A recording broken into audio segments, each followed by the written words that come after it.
The sun clawed at the earth, scorching the plains until they cracked like old leather. Dust hung in the air, a haze that stung her eyes and coated her throat. Clara's boots dragged through the dirt, each step a battle against the weight of her own body. She hadn't eaten since the wagon left her, 3 days back, with nothing but a sack of half-rotted apples and a name scrawled on a scrap of paper.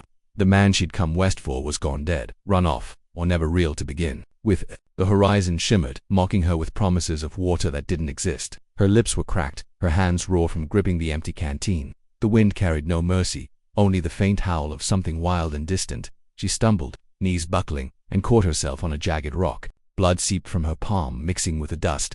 The pain was sharp but fleeting, drowned by the ache in her chest.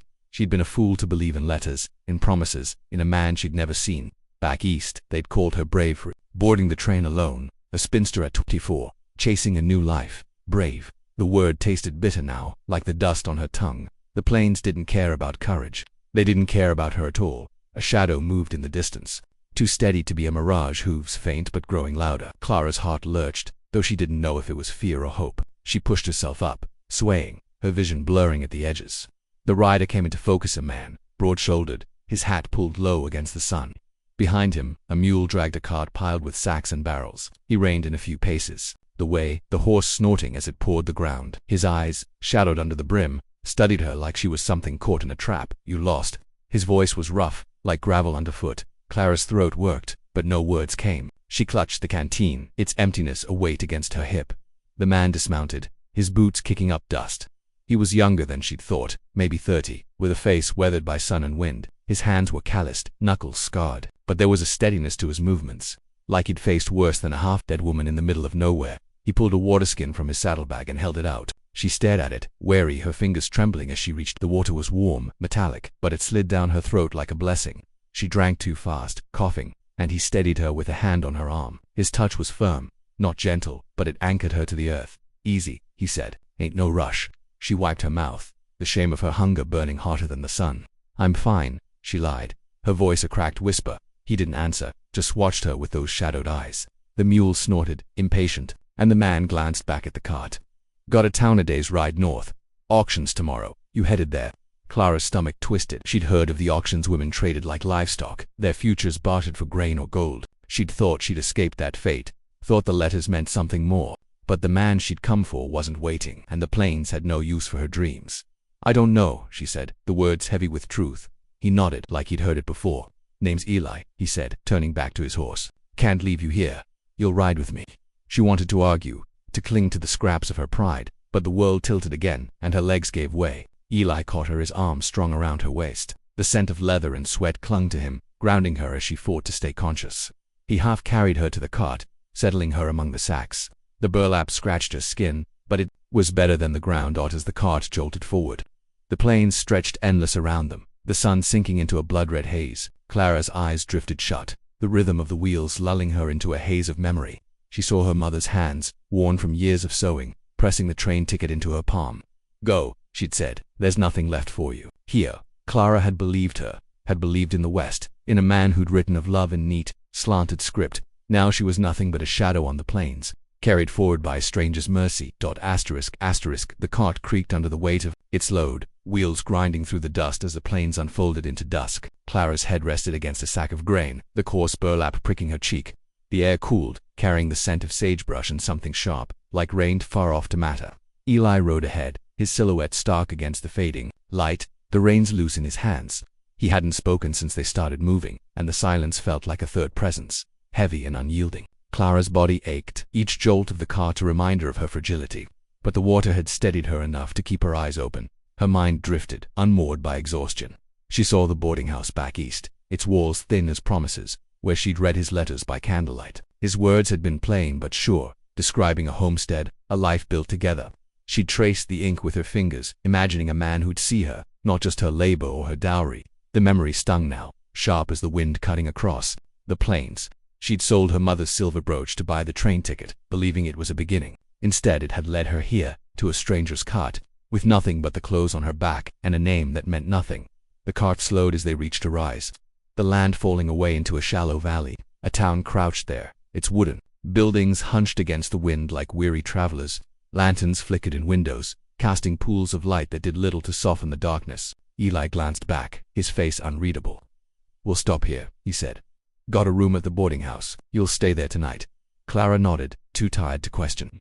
The town smelled of wood smoke and horse, its streets rutted from wagons and boots. People moved in the shadows, men with hats pulled low, a woman carrying a basket, her eyes darting away when they met Clara's. The boarding house was a two-story building, its paint peeling like skin after a burn.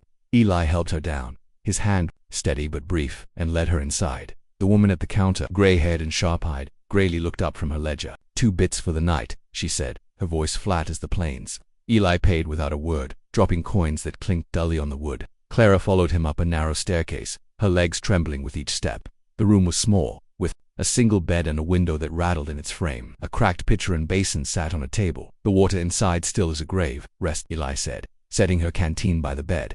"I'll be back at dawn. Auctions at noon." The word hit her like a stone. Auction, she'd heard the stories, women lined up like cattle, their worth measured in goods or coin. She wanted to ask why he was helping her, what he wanted, but her throat closed around the words. He was already at the door, his shadow filling the frame. "Thank you," she managed, her voice barely a whisper. He paused, one hand on the knob, and looked at her. For a moment, his eyes softened, like he saw something beyond her cracked lips and tangled hair. Then he nodded and was gone, the door clicking shut behind him. Clara sank onto the bed, the mattress creaking under her weight. The room smelled of dust and old wood, and the silence pressed against her ears. She pulled a scrap of paper from her pocket, the name smudged but still legible. Thomas Hale. She'd crossed half a continent for him, and now he was a ghost, as real as the mirages on the plains. She folded the paper, her fingers lingering on the creases, and tucked it away. It felt like burying something. Outside, the wind moaned, rattling the window pane. She lay down, her body curling into itself, and let the memories come. Her mother's voice, sharp with worry, warning her about men and their promises. The train's whistle, shrill and final, as it carried her west. The moment she'd stepped off the platform, alone, with no one to meet her. Each memory was a weight pressing her deeper into the thin mattress. But there was something else, too, a flicker of warmth from Eli's hand on her arm, his water skin pressed to her lips. It wasn't much, but it was enough to keep her breathing. The boarding house creaked through the night, its walls groaning like a living thing. Clara lay awake, the thin blanket rough against her skin. Moonlight slipped through the rattling window, casting shadows that danced across the floorboards. Her body ached, but it was the quiet that kept her from sleep, the kind of quiet that carried too many questions. Eli's face lingered in her mind, his eyes shadowed but not unkind. She didn't trust kindness, not anymore. It was too close to hope, and hope had already cost her everything. Morning came slow, the sky bruising purple before it bled into gold. Clara rose, her limbs stiff, and splashed water from the basin onto her face. It was cold, sharp, waking her to the reality of the day. The auction, the word churned in her gut, heavy as the apples she'd eaten to survive. She smoothed her dress, its hem frayed from the road, and braided her hair with trembling fingers. The mirror above the basin showed a stranger, eyes sunken, skin dusted with the plains. She turned away before she could linger. Downstairs, Eli waited by the door, his hat in his hands. The morning light caught the lines on his face, etching them deeper. He handed her a piece of cornbread wrapped in cloth still warm. "Eat," he said, his voice low. "You'll need it." She took it, the bread crumbling in her hands, and followed him into the street. The town was awake now, buzzing with the hum of voices and the clatter of wagons. Men gathered near a wooden platform at the square's center, their hats tilted against the sun. Women stood apart, some with children clinging to their skirts, others alone, their faces tight with resignation. Clara's steps faltered, but Eli's hand brushed her elbow, guiding her forward. The auction began with a man's voice, sharp and practiced, calling out names and prices. A woman in a faded blue dress stepped onto the platform, her hands clasped tight. 2 sacks of flour and a mule, the auctioneer barked. Hands rose, voices shouted, and she was gone, claimed by a man with a limp and a sunburned neck. Clara's throat tightened. She looked at Eli, but his eyes were on the platform, unreadable. Her turn came too soon.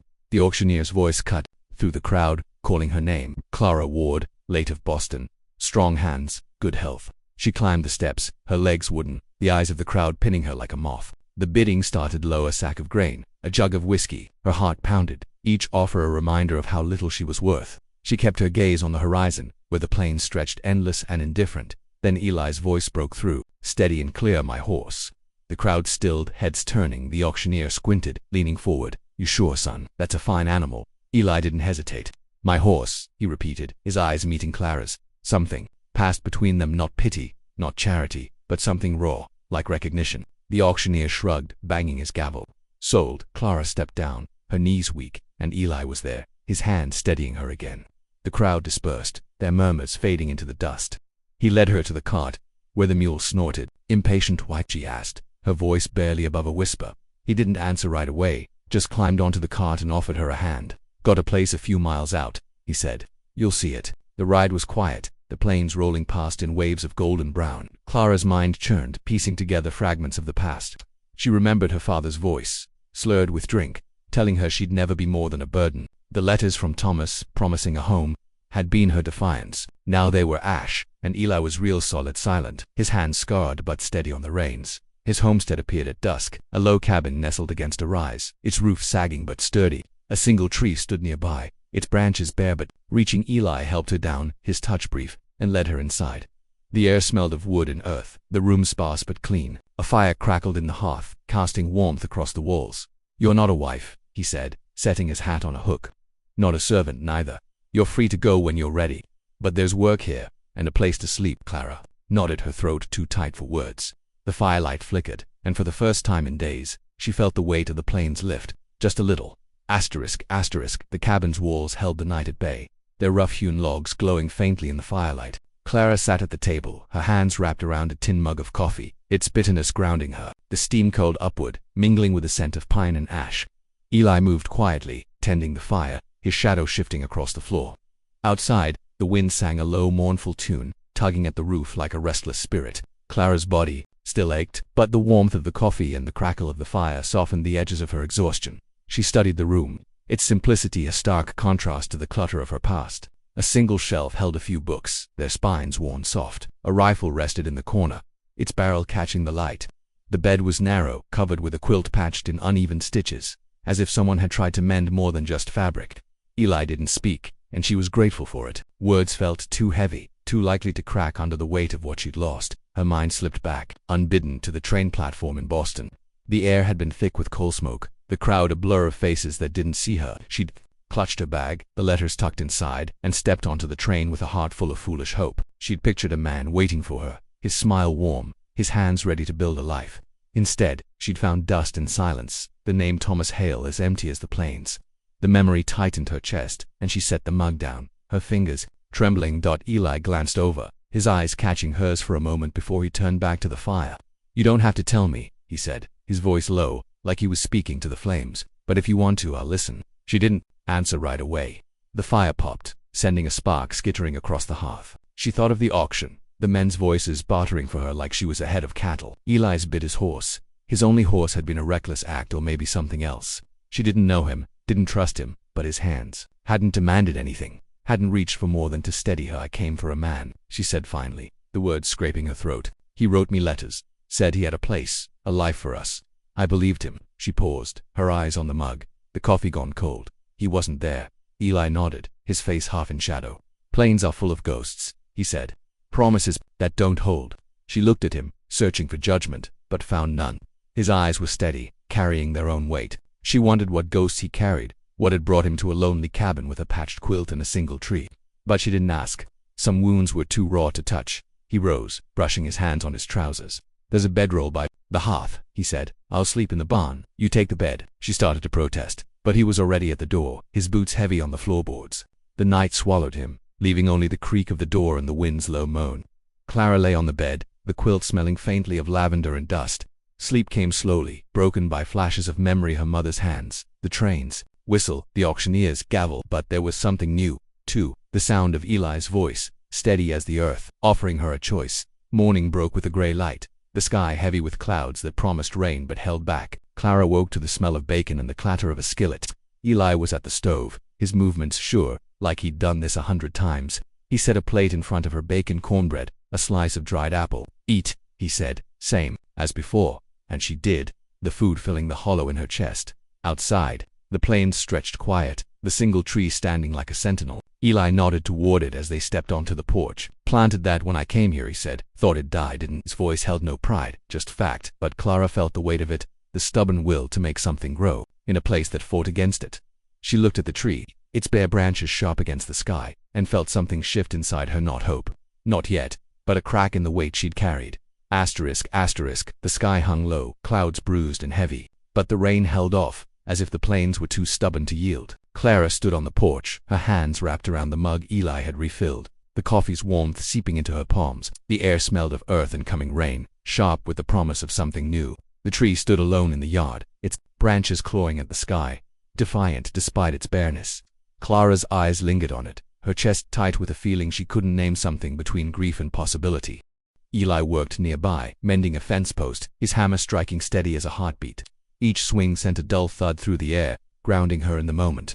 She watched his hands, scarred and sure, driving nails into wood weathered by wind, and time he didn't look at her, didn't ask for her story, and that silence felt like a gift. Back east, people had always wanted her words, her reasons, her plans, picking at her like crows at a carcass. Here, the plains demanded nothing but survival. Her mind drifted to the letters again, their neat script burned into her memory. Thomas Hale had written of a house with a wide porch of fields green with promise. She'd read those words until they felt like truth, until they'd carried her across a continent.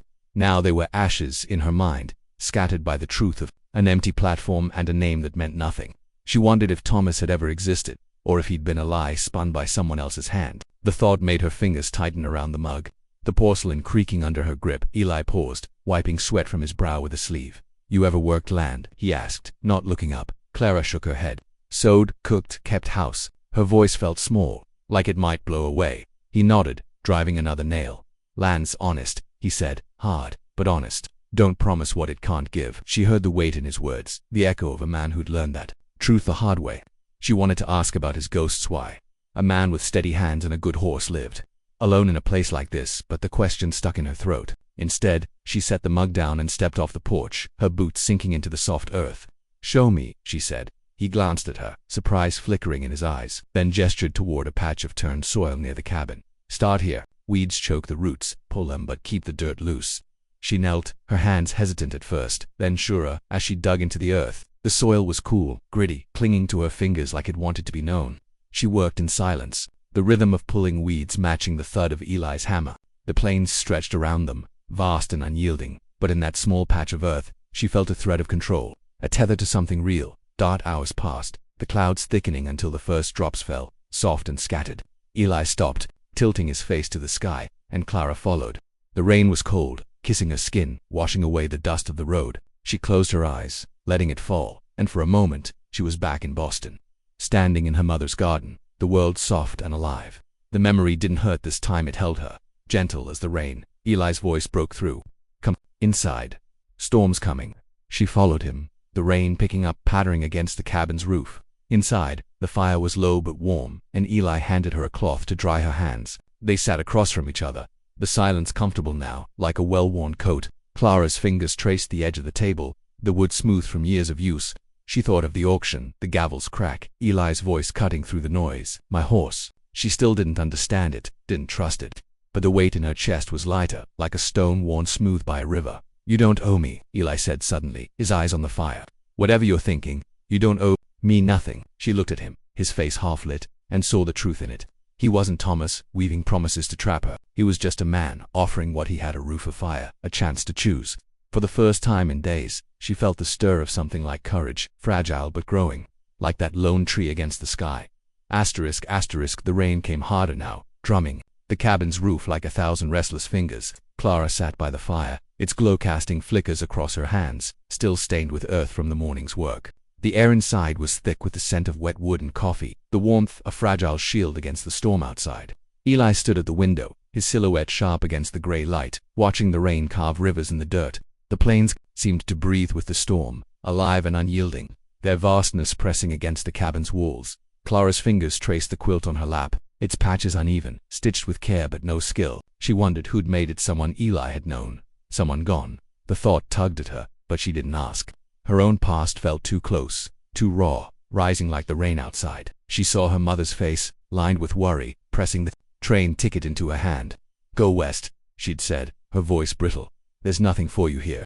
Clara had gone, carrying dreams spun from ink and paper, only to find them unravel on a dusty platform. The memory was a blade, cutting deeper with each pass. Eli turned from the window, his boots heavy on the floorboards. "Storm will pass by morning," he said, settling into a chair across from her. His hands rested on his knees, calloused and still, like they'd forgotten how to fidget. "You thought about what's next?" The question hung between them, simple but sharp. Clara's throat tightened. She hadn't thought beyond survival, beyond the next breath. the next step. The auction had stripped her bare, left her with nothing but the weight of her own choices. She could stay, work the land with Eli, let the plains shape her into something new. Or she could go, walk into the storm and chase a horizon that might never hold her. Both paths scared her, but for different reasons, one for its quiet, the other for its emptiness. "I don't know," she said, her voice low, almost lost in the rain's rhythm. "I thought I knew, back east, thought I was running toward something." Now she trailed off, her eyes on the fire, its flames curling like the letters she'd burned in her mind. Eli nodded, his gaze steady but not pressing. "Plains don't care what you thought," he said. "They just are. You choose what you make of them." His words settled into her, heavy but not cruel. She thought of the tree outside, its roots clawing into the hard earth, refusing to die. She thought of Eli's horse, traded for her freedom, and the weight of that choice. He hadn't asked for anything, not her labor, not her loyalty. It made her trust him less, and more, all at once. The fire cracked, spitting a spark onto the hearth. Clara's hands tightened on the quilt. "Why'd you do it?" she asked, the words slipping out before she could stop them. "The auction, your horse." Eli's eyes flicked to her, then back to the fire. For a long moment, he didn't speak, and the rain filled the silence. "Saw you standing there," he said finally. "Looked like you'd been left behind, didn't sit right." He paused, his fingers brushing the scar on his knuckle. "Lost someone once, couldn't do nothing then. Could do something now." The words were plain, but they carried a weight that matched the storm outside. Clara felt it in her chest, a ache that wasn't just her own. She wanted to ask more who he'd lost, why he stayed in this lonely place, but the question felt like crossing a line she wasn't ready for. Instead, she nodded, letting the silence hold them both. The rain slowed as night deepened, its rhythm softening to a whisper. Clara lay on the bed, the quilt heavy across her chest, and listened to the world outside. The storm was passing, leaving behind a quiet that felt almost sacred. She thought of the weeds she'd pulled, the earth cool under her hands, and the tree standing stubborn against the sky. She thought of Eli, his hands scarred but steady, offering her a choice without chains. Sleep came, soft as the rain's last drops, and for the first time in weeks, her dreams weren't of dust or betrayal. They were of roots, sinking deep into the earth, holding fast against the wind. The morning broke clear, the sky scrubbed clean by the night's rain. Clara stepped onto the porch, the air sharp with the scent of wet earth and sage. The plains stretched wide, their golden expanse softened by the storm, as if the land had exhaled. The lone tree stood taller in the dawn light, its branches glistening with dew, each drop catching the sun like a promise. Clara's breath caught, not from cold but from the quiet beauty of it, a beauty that didn't care if she saw it or not. Eli was already at work, his figure small against the vastness, digging a new row in the patch they'd started yesterday. His shirt clung to his back, damp with sweat, and his movements were steady, unhurried like the land itself. Clara watched him for a moment, her hands still tingling from the soil she'd worked. The earth had felt alive under her fingers, stubborn but yielding, and it had stirred something in her, a flicker of purpose. Fragile as a seedling, she joined him without a word, kneeling to pull weeds from the soft ground. The dirt was darker, now, richer, clinging to her skin like it wanted to stay. They worked in silence, the only sounds the scrape of Eli's shovel and the rustle of grass in the breeze. Clara's thoughts drifted, not to the past this time, but to the moment, that weight of the soil, the ache in her shoulders, the rhythm of their labor. It wasn't home, not yet, but it was something solid, something she could hold. By noon, the sun was high, warming the earth and drying the last of the rain. Eli paused, leaning on his shovel, and passed her the water skin. She drank the water, cool and clean, and handed it back. Their fingers brushed, brief but enough to make her look away, her cheeks warm. He didn't seem to notice, his eyes on the horizon, where a hawk circled lazy and free.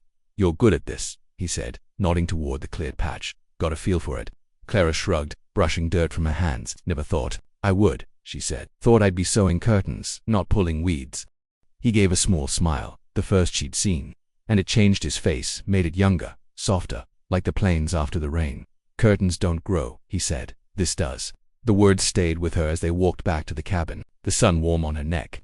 Inside, Eli set out bread and cheese, simple but enough. They ate in silence, the kind that didn't need filling, and Clara felt the weight of her choice settling. She could leave, walk to the next town, chase another horizon, or she could stay, sink her hands into the earth, let it teach her what it had taught Eli: to endure, to grow, to be enough. As dusk fell, the sky burned gold, then pink, then gray. Clara stood by the tree, its branches still bare but strong, rooted deep in the unyielding earth. Eli joined her, his hands in his pockets, his hat tilted back. The plains were quiet now, the wind a soft whisper, carrying the scent of rain and growth. "You don't have to decide today," he said, his voice low, like he was speaking to the tree or tomorrow. "But there's a place here, if you want it." Clara looked at him, his face lit by the fading light, and saw no promises, no lies, just a man who'd given up his horse for a stranger, who'd planted a tree that refused to die. Her heart ached, not with loss but with something new, something that felt like the first green shoot in spring. She thought of the dust-choked road, the auction's gavel, the letters that had led her to nothing, and then she thought of this tree, the earth, the quiet man beside her. "I'll stay," she said, her voice steady, like the roots beneath her feet. "For now." Eli nodded, his eyes on the horizon, where the last light lingered. The plains stretched endless, their cracks softened by the rain, their silence no longer empty but full of breath, of life, of something growing. Clara stood beside him, her hands stained with earth, and felt the weight of the past slip. Just a little, like dust carried off by the wind.